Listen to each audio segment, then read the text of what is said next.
I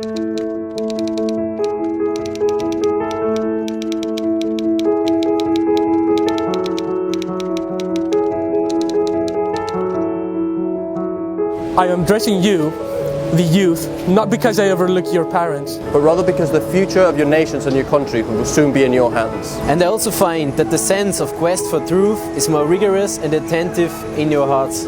I would like to talk to you about Islam, particularly the image that is presented to you as Islam.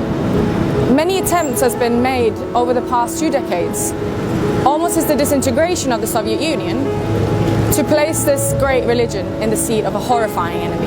I don't insist you accept my reading or any other reading of Islam. What I want to say is don't allow this dynamic and effective reality in today's world to be introduced to you through resentments and prejudices. Don't allow them to hypocritically introduce our own recruited terrorists as representatives of Islam. Receive knowledge of Islam from its primary and original sources. Gain information about Islam through the Quran and the life of its prophet.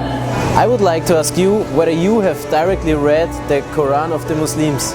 Have you studied the teachings of the Prophet of Islam and his humane ethical doctrines? Have you ever asked yourself how and on the basis of which values has Islam established the greatest scientific and intellectual civilization of the world and raised the most distinguished scientists and intellectuals throughout several centuries? I would like you not to allow the derogatory and offensive image buildings to create an emotional gulf between you and the reality, taking away the possibility of an impartial judgment from you. Today, the communication media have removed the geographical borders. Hence, don't allow them to besiege you with fabricated and mental borders. Although no one can individually fill the created gaps, each one of you can construct a bridge of thought and fairness over the gaps to illuminate yourself and your surrounding environment. Therefore, don't miss the opportunity to gain proper, correct and unbiased understanding of Islam, so that hopefully, due to your sense of responsibility, future generations would write the history of the current interaction between Islam and the West with a clearer, conscious and lesser resentment.